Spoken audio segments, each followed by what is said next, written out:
Olá, seja muito bem-vindo ou bem-vinda aqui no canal Crie Seu Melhor.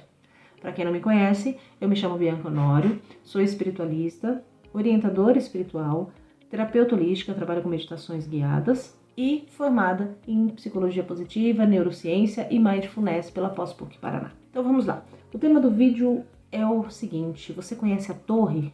No vídeo passado, eu falei que eu ia trabalhar algumas desconstruções, né? De conceitos, preconceitos, dogmas, etc, etc, etc. E aí, a pergunta é, você conhece a torre? A torre que eu me refiro é essa torre aqui, ó. Você consegue ver, tá vendo? É a lâmina do tarô, a torre, tá? E você pode ver que ela traz aí, um aspecto meio estranho, meio sombrio, né? Você vê alguns vultos presos aí, parece pássaros, né? Essa lâmina, quando eu olho essa lâmina, eu penso no quê? O sentido, né, quando ela aparece numa tiragem de tarô, ela quer dizer o seguinte: está na hora de você desconstruir aquilo que você construiu até hoje, porque, cara, não tá bom, isso vai desmoronar e não vai dar certo, né? Então, assim, aquelas questões, pensamentos, sei lá, um casamento, qualquer coisa, tá? Depende da pergunta em si. Mas você vê que o negócio tá desmoronando mesmo, tá pegando fogo, né? Esses pássaros pretos aí em formato de vulto, isso pra mim remete pensamentos que você precisa desconstruir, né? Sentimentos, talvez. A função dela é dizer, cara, desconstrói, porque vai dar ruim. Por que você precisa desconstruir? Para que venha a próxima lâmina, né? Que é a estrela. E a estrela, ela vai querer dizer o que pra você? Tá na hora do novo, de trazer a esperança, de você se entregar, de vivenciar coisas melhores, tá? É mais ou menos essa daqui a ideia dessa lâmina, tá? Então você precisa desconstruir para que você possa construir algo melhor, correto? Ah, Bianca, você joga tarô? Não jogo tarô, tá? Eu só faço para mim mesmo, autoconhecimento, enfim. Mas a ideia dessas lâminas é exatamente essa. Por isso que eu quero trabalhar algumas desconstruções aqui. Considerando que o nosso país ele é 89% cristão, muito do que se tem hoje como conceito de vida, ele foi gerado em cima de crenças do cristianismo, tá? Então, 89% das pessoas, pelo menos, né, que são cristãs, acreditam na Bíblia. E é esse estudo que eu vou trazer hoje aqui. Assim como eu fiz com as palavras, né, de profano, de sagrado, lá no vídeo passado, se você não viu, dá um pulinho lá para você ver. Hoje eu vou trazer esse conceito aqui baseado em cima da Bíblia, basicamente, tá bom? Então vamos lá. Quais são um dos ensinamentos que a Bíblia nos traz, ou pelo menos nos trazem esse ensinamento? É da existência de algo diabólico, de um ser diabólico, um ser maligno, né? Aquele ser que nos cutuca ali o tempo todo pra gente fazer merda. A realidade é essa. Mas será que esse ser existe de fato? Será que ele existe? Vamos recorrer à Bíblia. Ai, gente, eu vou falar uma coisa pra vocês. Eu era testemunha de Jeová. E quando a gente tava, ou ia dirigir estudo bíblico, ou tava no Salão do Reino e tal, eu achava interessante porque tinha alguns momentos que a gente falava, vamos recorrer à Bíblia? Para ilustrar melhor isso? Para entendermos melhor isso? Agora eu estou aqui relembrando velhos tempos. Então vamos lá. Vamos começar aqui em Gênesis 2:9. Acredito que a maioria que seja cristão, que conhece, né, da Bíblia, sabe que Gênesis ali é o primeiro livro da Bíblia. Eu achava outra coisa legal também, quando eu era testemunha de Jeová, que eu ia, né, no serviço de pregação de casa em casa, serviço de campo, que todo mundo odeia, né? Aí a gente ia conversar com a pessoa, a gente falava assim, você conhece a Bíblia? Conheço. Você já leu a Bíblia? Já li a Bíblia, sim. Sabe o livro de Gênesis? Onde se encontra? Não, nunca li. Gente, é o primeiro livro da Bíblia. Aí por dentro a gente ficava dando risada. Eu, pelo menos, cascava o bico de rir. Mas enfim, vamos lá. Ali em Gênesis, né? Eu tô com meu computador aqui aberto. Ali em Gênesis 1, né? Fala sobre a criação da terra, né? Quando Deus criou a terra, primeiro, segundo, terceiro, até o sétimo dia, onde ele descansou. Aí, vamos lá. Aí ele criou tudo, todas as coisas, bonitinho, o sol, a terra, até algumas discrepâncias aí nesse comecinho? Tem, mas não é o que eu vou trazer hoje, tá? Eu vou trazer hoje aqui o versículo 9. Então, é Gênesis 2, versículo 9, que diz o seguinte: E o Senhor Deus... eu ia fazer assim, ia ler tudo e depois ia vir esmiuçando. Mas eu já vou meio que esmiuçar, porque senão o vídeo vai ficar muito longo, tá bom? Então vamos lá. Então Gênesis 2, versículo 9 diz o seguinte: E o Senhor Deus, depois ele ter construído todo o Éden, né?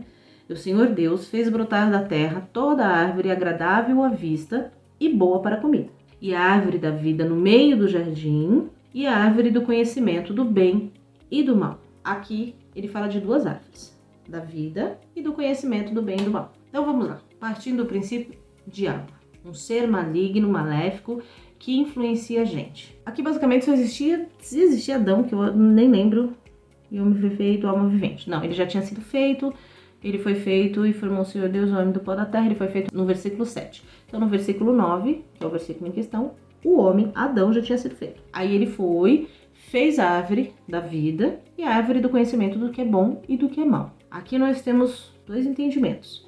Primeiro, que a árvore da vida era uma árvore que estava ali com uma finalidade. Se ela é a árvore da vida, ela é a árvore com uma finalidade de dar vida. A segunda árvore que ele colocou no jardim do Éden, no meio do jardim, era a árvore do conhecimento do bem e do mal. Ou seja, Eva nem existia para ser ludibriada pela serpente, que estava incorporada num diabo, que fez ela pecar e ferrar com a gente toda, trazer o mal para a humanidade. Mas assim, se você está no jardim do Éden, num jardim perfeito, magnânimo, florido, lindo, maravilhoso, não tem pecado, por que Deus colocou esta bendita desta árvore do conhecimento do bem e do mal no meio do jardim? Essa é a primeira pergunta. A segunda pergunta, se era a árvore do conhecimento do bem e do mal, significa que o mal já existia antes mesmo de Eva ser produzida. Será que realmente existe o diabo? Se ele colocou, raciocina, se ele colocou a árvore do bem e do mal, significa que o mal já existia. Em algum lugar deste universo, este mal já existia. E Deus já tinha conhecimento deste mal. Tem uns textos aqui que falam, né, que Deus falou, façamos o homem à nossa imagem e semelhança. Então, significa que tinha mais gente com Deus. Ele não era sozinho, já começa por aí. Será que ele é o único Deus, de fato? Pelo menos é o que está descrito na Bíblia, tá? Eu não estou questionando aqui a existência de um ser onipotente, onipresente, que é todas as coisas. Eu não estou questionando isso. Eu estou questionando a colocação deste Deus descrito na Bíblia. Eu estou levantando um questionamento sobre o que nos é mostrado e apontado e determinado pelo cristianismo como sendo verdade. Ponto. Então aqui, se Deus colocou a árvore do conhecimento do bem e do mal, é porque o mal já existia, correto? Então vamos lá. Continuando lendo. E aí o Senhor andou do bem e do mal e saiu um rio. Aí ele cria todos os rios com 4 caminhos. E ordenou o Senhor Deus ao homem, agora no versículo 16, dizendo: de toda árvore do jardim comerás livremente, inclusive da árvore da vida. Mas da árvore do conhecimento do bem e do mal, dela não comerás. Porque no dia em que dela comeres, certamente morrerás. Aí ele viu que para Adão ficar sozinho era ruim, então Deus fez cair Adão no sono profundo, criou Eva. Arrancou a costela, criou Eva. E disse a Adão: esta é agora osso dos meus ossos e carne da minha carne. Esta será chamada mulher, porquanto do homem foi tomada. Portanto, deixará o homem o seu pai e a sua mãe, e apegar-se-á à sua mulher, e serão ambos uma carne. Aqui já é um outro assunto para um outro vídeo, possivelmente, né? Esse só o versículo 24 aqui. E ambos estavam nus, o homem e sua mulher, e não se envergonhavam. Agora, vamos lá, a parte interessante da história. Ora, Gênesis, capítulo 3, versículo 1. Ora, a serpente era mais astuta de todas as alimárias do campo que o Senhor Deus tinha feito. Alimária, vamos ver o que é alimária, gente? Alimária. Definições: qualquer animal. Espécie quadrúpede, besta de carne. Tá, então, animárias é animal. E esta disse a mulher, a serpente: é assim que Deus disse, não comereis de toda a árvore do jardim? Gente, vamos combinar. Você está num paraíso, você tem um padrão de vida. Vamos analisar o nosso padrão de vida hoje. Animais não falam. Logo, se uma serpente, que a gente já tem medo, né? Na época, ela não tinha. Vamos parar, né? Ponderar por este ano. Eva não tinha medo de nenhum animal. Mas vamos ponderar que, cara, se era estranho para Eva, a serpente falar, ela não teria tomado um baita de um susto e saído correndo? Porque não é comum, né? E fala que ela era mais astuta. Para você ter astúcia, você tem que ter nível de inteligência, correto? E aí, mas ela fez um joguinho de palavra, perguntando, né? Então Deus disse que você não pode comer de nenhuma árvore do jardim. E aí Eva disse à mulher. Ela tanto não se assustou que ela respondeu, né? E disse a mulher à serpente: do fruto das árvores do jardim comeremos, mas do fruto da árvore que está no meio do jardim, disse Deus: não comereis dele, nem nele tocareis, para que não morrais. Aí a serpente disse: certamente não morrereis, porque Deus sabe que no dia em que dele comerdes, se abrirão os vossos olhos, e sereis como Deus, sabendo o bem e o mal. Deus já sabia o bem e o mal. Deus ele já tinha conhecimento disso. O mal já existia. Não foi um diabo que veio aqui falar, incorporar na serpente e falar com ela. Ela era astuta, ela se pronunciou, Eva respondeu e tá tudo ok, tudo certo. Deus já sabia da existência desse mal. Aí, vamos lá. E viu a mulher que era boa, comeu, pegou a fruta, comeu, deu pro marido, tá. Então foram abertos os olhos de ambos e conheceram que estavam nus e cozeram folhas de figueira e fizeram para si aventais. Então vamos lá. Eles não tinham conhecimento da nudez, como vergonha. Então, qual é o sentimento, a sensação que nos traz a vergonha? O ego. Se eu tenho ego, eu não quero sentir vergonha.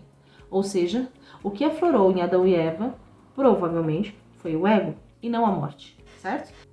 Será que a árvore da vida, que eles poderiam comer à vontade, livremente, não servia para mantê-los vivos? Será que de fato eles eram eternos sem comer essa árvore?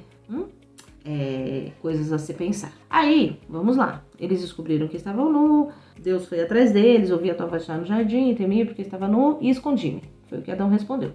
E Deus disse: quem te mostrou que estavas nu? Comeste toda a árvore que te ordenei que não comesses? Então Deus disse: a mulher que me deste, ainda botou a culpa na mulher, né? Não assumiu o próprio erro. A autorresponsabilidade aqui passou longe de Adão. Vamos lá. Então o Senhor Deus disse à serpente, no versículo 14, tá? Gênesis 3, versículo 14, para você conferir depois. Tá? Não acredite em tudo que você vê na internet, não. Se alguém fala alguma coisa, vai pesquisar, vai ler, para que você não seja enganado, tá? Então vamos lá, no versículo 14. Então o Senhor Deus disse à serpente: porquanto fizeste isso, maldita serás, mais que toda a fera, e mais que todos os animais do campo, sobre o teu ventre andarás, e pó comerás todos os dias da tua vida. Ou seja, ela não rastejava. A cobra caminhava, era um quadrúpede. Porque a gente viu lá o que significa aquele eliminar lá, né? Enfim. E comerás pó todos os dias da tua vida. E por inimizade entre ti e a mulher, e entre a tua semente e a sua semente. E essa te ferirá a cabeça, e tu lhe ferirás o calcanhar. Ou seja, ali o ser humano começa a ter medo de cobra, né? Porque ele não tinha. E a mulher disse, agora aqui vem a parte mais interessante. Se Deus disse para a mulher: multiplicarei grandemente a tua dor e a tua conceição. Com dor darás à luz filhos, e o teu desejo será pelo teu marido, e ele te dominará. E Adão disse: porquanto deste ouvidos à voz da tua mulher, e comeste da árvore de que te ordenei, dizendo: não comerás dela, maldita é a terra por causa de ti. Com dor comerás dela todos os dias da tua vida. Espinhos e cardos também te produzirá, e comerás a erva do campo. No suor do teu rosto comerás o teu pão, até que te tornes a terra, porque dela foste tomado, porquanto és pó, e em pó te tornarás. E chamou Adão o nome de sua mulher, Eva, porquanto era mãe de todos os viventes. Até então ela se chamava apenas mulher. Depois que ela se tornou mãe, ela passou a ter o nome de Eva. E fez o Senhor Deus a Adão e a sua mulher túnicas de pele e os vestiu. Ou seja, será que ele matou bicho para fazer essa túnica de pele? Surgiu aí uma questãozinha. Então disse o Senhor Deus: eis que o homem é como um de nós. Mas vamos lá. Agora vamos raciocinar. Aqui a gente consegue ver a primeira maldição lançada sobre a terra, sobre o ser humano. E essa maldição, acredite, veio de Deus. Do Deus descrito na Bíblia. Não veio de um outro ser humano praguejando o seu semelhante. Veio diretamente de Deus. Ele praguejou a mulher, ele praguejou o homem, ele praguejou a serpente, ele praguejou a terra. Por conta dessas pragas, nós vivemos no que vivemos hoje. Por conta dele ter praguejado contra as suas criaturas. Ou seja, nós vimos aí que a serpente não estava errada. A serpente não estava errada. Eles não morreram. Eles se tornaram como Deus, sabendo o que é bom e o que é mal. A morte veio posteriormente, por conta do que vem a seguir. Vamos lá. Então disse o Senhor Deus: eis que o homem é como um de nós, sabendo o bem e o mal. Ora, para que não estenda a sua mão e tome também da árvore da vida e coma e viva eternamente. O Senhor Deus, pois, o lançou fora do jardim do Éden, para lavrar a terra de que fora tomado. Aqui, Deus deixa claro que a serpente não mentiu. Ela era astuta. Ela abriu os olhos de Eva. Se você comer, você não vai morrer. Você vai se tornar como Deus. Você vai descobrir o que é bom e o que é mal. Um mal que já existia. Um mal que não foi a serpente que causou. Um mal que aparentemente o falar era natural. Porque senão Eva teria ficado desconfiada. Cara, um bicho nunca falou. E de repente ele vem falar um negócio desse pra mim. E aí Deus vai, como ele se revoltou, ele simplesmente trouxe a maldição para suas criaturas. Maldição essa que vivemos até hoje. Aqui nasce a primeira maldição familiar, né? Que é a maldição de Adão e Eva. Essa é a primeira maldição do mundo, do planeta Terra. Foi lançada por Deus. O Deus que você venera, que é colocado desta forma na Bíblia, como sendo um Deus amoroso e bondoso. Mas aí mais à frente ele fala sobre Caim, né? E isso daí eu posso até trazer num outro dia. Fala que Caim, ele fez uma oferta de legumes, porque ele era lavrador. Abel criava ovelhas e ele pegou uma ovelha e deu para Deus, né? E Deus aceitou de Abel, não aceitou de Caim. Por quê? Não aceitou de Caim? Porque sou um animal. Seria sangue?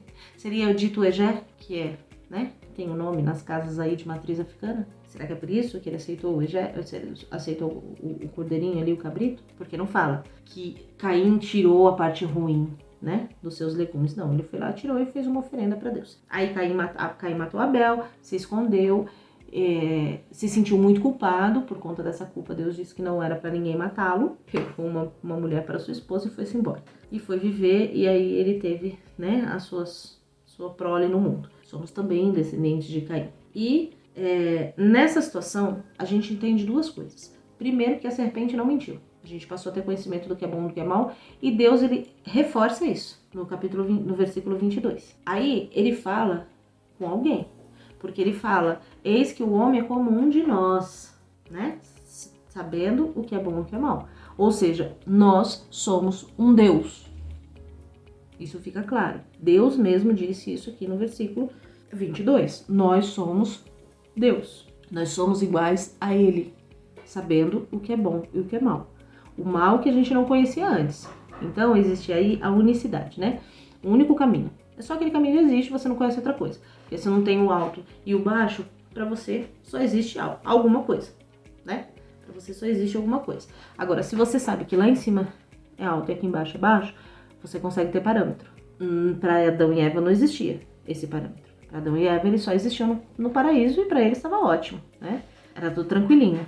Depois que Deus veio e soltou essa maldição, aí o negócio entortou e hoje a gente se lasca, né? Até os dias de hoje aí para sobreviver. Gente, eu tenho cólicas infernais. Vocês não estão entendendo. Eu sofro horrores. E tudo isso por uma maldição divina, tá? Então, nós vimos aí que a serpente não estava errada. E segundo, que somos todos deuses. Nós somos fragmentos do divino. Se somos iguais a Deus, Adão e Eva se tornou igual a Deus e somos filhos de Adão e Eva, somos fragmentos desse Deus. Nós conseguimos, eu pelo menos, consigo entender isso como uma elucidação para mim. Eu consigo desconstruir aquela história de um Deus bonzinho, sentado no trono, né, e fazendo ali as maravilhas pela humanidade. A pergunta é, essas atitudes de Deus é bondade ou uma forma de mostrar a realidade nua e crua do mundo espiritual? Existe o bem e o mal. E já existia. E não foi Satanás, o diabo, quem criou. Ele já existia. Não tem por que este ser morrer só aqui na Terra, ser destruído só aqui na Terra, se ele já existia no universo, né? E aí, olha só que legal.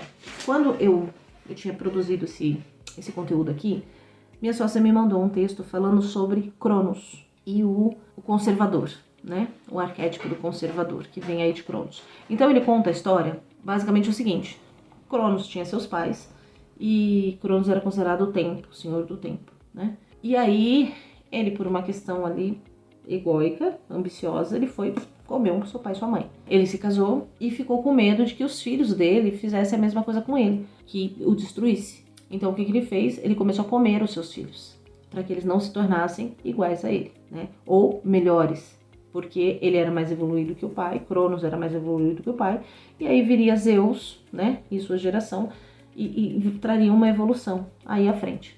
Aí a mãe, a esposa de Cronos, com medo que ele comesse o seu último filho lá, Zeus, ela engana ele, dá uma pedrinha para ele, para Cronos. Cronos come essa pedrinha achando que é Zeus, e até que Zeus cresce e consegue destronar o pai, né?